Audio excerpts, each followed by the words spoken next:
বিসমিল্লাহির রহমানির রহিম। সকলের প্রতি আমার সালাম, আসসালামু আলাইকুম। তো আজকে নিয়ে আসলাম নবম শ্রেণীর পাঠ বাস্তব সমস্যা সমাধানের সমীকরণ। তো আমাদের যে প্রথম ক্লাসটা যে ছিল, একবারে প্রথম ক্লাসটা আমাদের ছিল যে কিভাবে বাস্তব সমস্যা সমাধান থেকে প্রশ্নের প্যাটার্নটা আসতে পারে। তো আমি আজকে ওই প্রশ্নগুলো নিয়ে একটু আলোচনা করবো, কিভাবে আমরা প্রশ্নগুলো সমাধান করব বা কিভাবে প্রশ্নগুলো আসতে পারে এরকম আর কি। তো যেমন মনে করো আমাদের এটা প্রথম যদি আমাকে বলা হয়, আমাদের প্রথম হচ্ছে সমীকরণ জোট। এক নম্বর নিয়ম হচ্ছে সমীকরণ জোট। সমীকরণ জোট সমীকরণ জোট। তো সমীকরণ জোট বলতে বোঝানো হচ্ছে যে একটা সমীকরণের সাথে আরেকটা সমীকরণের কতটুকু মিল আছে বা অমিল আছে। তো এর মধ্যে আমরা কতগুলো মানে নিয়ম জানি। একটা হচ্ছে অসংখ্য সমাধান আছে বা একাধিক সমাধান আছে বা একটিও সমাধান নেই এরকম। তো আমরা যদি মনে করি একটা সমীকরণ ধরলাম 2x প্লাসের 5y ইকুয়াল 3, আবার ধরলাম 2x প্লাসের 9y ইকুয়াল 5, এরকম দুটো সমীকরণ ধরলাম। এই ক্ষেত্রে এই যে দুটো সমীকরণ ধরলাম, এই দুটো সমীকরণ দিয়ে আমাদের যদি বলা হয় অপনয়ন পদ্ধতিতে সমাধান করো তাও সম্ভব, যদি বলা হয় প্রতিস্থাপন পদ্ধতিতে সমাধান করো তাও সম্ভব, যদি বলা হয় আগ্রহণ পদ্ধতিতে সমাধান করা তাও কি সম্ভব। যদি আমাকে বলা হয় এই সমীকরণগুলো দিয়ে যে আমাদের সমীকরণ জোট নির্ণয় করা তাও কি সম্ভব। তবে এই ক্ষেত্রে সমীকরণ জোট নির্ণয় করতে গেলে আমাদের একটা দরকার, তা হচ্ছে কি a1 equal b1 equal c1, a2 equal b2 equal c2।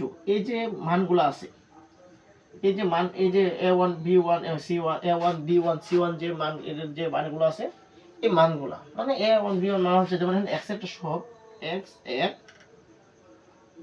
সহগ আমরা জানি কি a1 বা a2, আবার কি y এর সহগ, তাহলে কি দাঁড়াইছে b1 বাই b2। তা এর মধ্যে যদি আমাকে প্রশ্ন করা হয় যেমন ধ্রুবপদ c,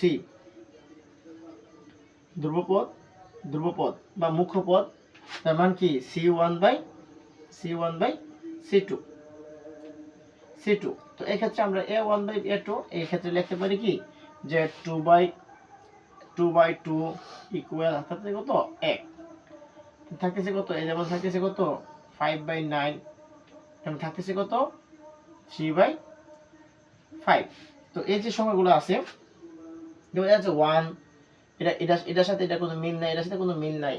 তো এরকম যে নিয়মগুলো থাকে, এগুলো থাকলে কি পরস্পর অসঙ্গতিপূর্ণ বা একাধিক একটা মিল আছে বা একটাও মিল নাই বা অসংখ্য এর মধ্যে একটি সমাধান আছে বা একাধিক সমস্যা, একটি সমাধান আছে, অসংখ্য সমাধান আছে বা কোনো সমাধান নাই, এই নিয়মগুলো আমরা যদি দেখি তাহলে কি সমীকরণ জোট কি কমপ্লিট।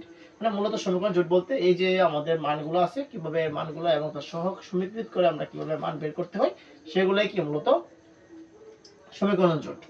হ্যাঁ, আমাকে যদি তারপরে যে নিয়মটা এটা হচ্ছে কি আর গুণন বা আমাদেরকে যদি বলা হয় প্রতিস্থাপন পদ্ধতি। নিয়ম নাম্বার 2 প্রতিস্থাপন। তো প্রতিস্থাপন পদ্ধতিটা হচ্ছে মূলত একটা স্থান থেকে অন্য স্থানে স্থানান্তর, এক স্থান থেকে অন্য স্থানে স্থানান্তর। তো এক স্থান থেকে অন্য স্থানে স্থানান্তর বলতে বোঝানো হয়েছে যে ধরো মনে করো 2x প্লাসের 5y ইকুয়াল 9, 3x প্লাসের 2y ইকুয়াল 5, এরকম একটা অঙ্ক। এইটা দিয়ে আমাদের কি প্রতিস্থাপন বলতে আমাদের যে কোনো একটা সমীকরণ, এটাকে এক নং সমীকরণ ধরবো, এটাকে 2 নং সমীকরণ ধরবো। 1 নং সমীকরণ থেকে আমরা x এর মান রেখে বাকিগুলোকে মানে একটু প্রকান্ত করে দেবো, যে মানটা পাই মানটা নিয়ে সেটা 2 নং সমীকরণে বসাবো। 2 নং সমীকরণে বসানোর পর আমরা যে মানটা পাবো এই মানটাকে নিয়ে সেটা আমরা 1 নং বা 2 নং সমীকরণে বা 3 নং যে সমীকরণটা ধরবো ওই সমীকরণের মধ্যে মানটা বসালে কি আমরা x বা y এর মান পেয়ে ফেলবো। এটা হচ্ছে কি প্রতিস্থাপন পদ্ধতিতে সমাধান। ঠিক আর গুণন প্রতিস্থাপনের পর হচ্ছে আমাদের যদি বলে অপনয়ন নিয়ম, 3 নম্বর নিয়ম অপনয়ন।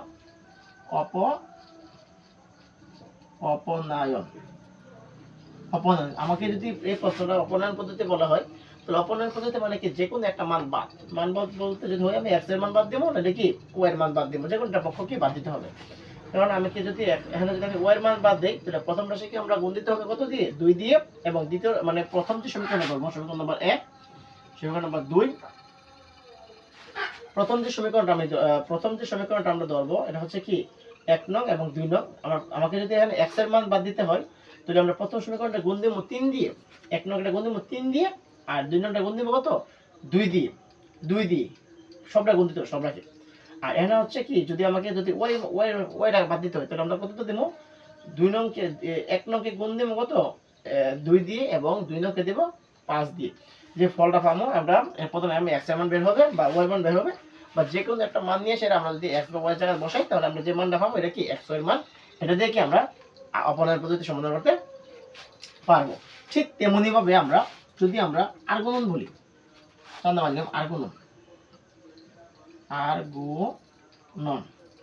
ঠিক আর্গুণন পদ্ধতি ঠিক এরকম হয়। যেমন আমরা যদি x ধরি, এটা y আছে, এখানে 9 আছে, ঠিক এটা আমাদের a1, এটাকে ধরলাম কি a2, এটা ধরলাম কি c1। তো এই ক্ষেত্রে আমরা একটা কাজ করে সবচেয়ে মুখ্য মধ্যে ভালো হয় পক্ষান্তর করে নিলে। তো পক্ষান্তর করতে 2x প্লাস এর 5y মাইনাস এর কি 9 ইকুয়াল 0, কারণ প্লাসেরটা এদিকে পক্ষান্তর করলে কি হয় মাইনাসের হয়ে যায়। তো ঠিক এটাও দেখতে পারি আমরা 3x প্লাস এর 2y মাইনাস এর 5 ইকুয়াল 0। তো এটাকে আমরা যদি a1 ধরি, এটাকে তুমি a1 ধরি, এটাকে ধরবো b2 b1 সরি b1 এটাকে ধরবো কি c1, এটাকে ধরবো কি a2, এটাকে ধরবো b2, এটাকে ধরবো কি c2। তো এটার ক্ষেত্রে একটা মান আছে, এটা সূত্র আছে, যে সূত্র আমরা সবাই একটু ব্যবহার জানি। যদি আমরা a1 দিয়ে শুরু করি, a1 b1 c1 আবার a1 আবার a2 b2 c2 a2।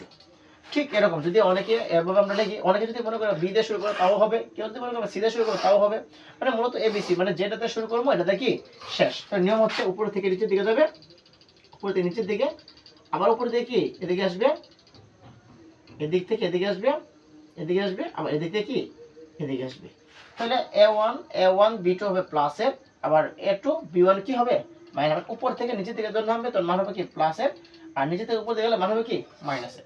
এই যে আমরা এটা দিয়ে কি সূত্রটা কি আমরা বানাতে পারবো। যেমন মনে করি আমরা বানাই, আমরা এক সময় সূত্র জানি কি a1 b2 minus a2 b1, আবার ইকুয়াল দিয়ে লিখতে পারি কি x y লিখতে পারি আমরা কত b1 c2 minus c1 b2, আমরা লিখতে পারি কি xy এবং 1 সমান সমান আমরা 1 সমান লিখতে পারি কি 1 সমান কি লিখতে পারি আমরা c1 a2 minus c1 a2 minus b a1 c2 a1 c2 আমরা লিখতে পারি। তাহলে আমরা xy এবং z এর মান xy এবং 1 এর যে মানটা ধ্রুবপদের মান আছে আমরা ঠিক এভাবে কি আর্গুমেন্ট পদ্ধতি সমাধান করতে পারবো। তাই এর মধ্যে আরেকটা সমীকরণ হচ্ছে দ্বিঘাত সমীকরণ বা তার মূল নির্ণয়। তো দ্বিঘাত সমীকরণ বা তার মূল নির্ণয় হচ্ছে আমাদের একটা সূত্র আছে plus minus b square minus এর b square plus minus root over 4ac minus by 2a। ওই ক্ষেত্রে আমাদের যে সমীকরণটা আছে আমরা ওই সমীকরণটা হচ্ছে কি দ্বিঘাত সমীকরণের মূল নির্ণয়। ওটাতে দ্বিঘাত সমীকরণের মূল নির্ণয় করতে হবে আমাদের প্রথম কাজ হচ্ছে সমীকরণ থাকবে, সমীকরণটা হচ্ছে মূলত ধরো আমরা যদি মনে করি সমীকরণ 2x square plus 5x plus b 5 সমান কি 0 এরকম থাকতে পারে। তার মূলত দ্বিঘাত মানে তার ঘাত থাকবে কত 2। দ্বিঘাত সমীকরণের ক্ষেত্রে আমাদের শর্ত এটা হচ্ছে কি শর্ত। তো এখানে আমাদের সমীকরণের মূল নির্ণয় থাকবে। তাহলে আমরা অনেক সময় আমরা কি b স্কয়ার মাইনাস 4ac দিয়েও কি আমরা কাজ করতে পারি। তো এখানে এক্ষেত্রে আমার কি x এর মান হচ্ছে কি 2, b এর মান হচ্ছে কত 5 এবং c এর মান কত হচ্ছে প্লাস এর 5। এই যে মানগুলো আছে এই মানগুলোর উপর নির্ভর করে আমরা কাজ করলে আমরা সমীকরণে কি মূল নির্ণয় করতে পারবো। তো আমরা আজকে যে আমাদের ক্লাস বাস্তব সমস্যা সমাধানের সমীকরণ, তো আমাদের এই পার্টের জন্য এই তিনটা এবং প্লাস এই তিনটা এবং চারটা নিয়ম আমাদের যে খুবই গুরুত্বপূর্ণ। আমরা সবাই এই কাজগুলো করার জন্য কি চেষ্টা করবো। তাহলে অবশ্যই আমাদের যে প্রশ্নের প্যাটার্ন এবং প্রশ্নগুলো আছে আমরা অবশ্যই কি এই কাজগুলো করলে আমাদের প্রশ্নগুলো আমাদের নিয়ন্ত্রণে থাকবে এবং তা কি পারবো। ধন্যবাদ আজকের জন্য।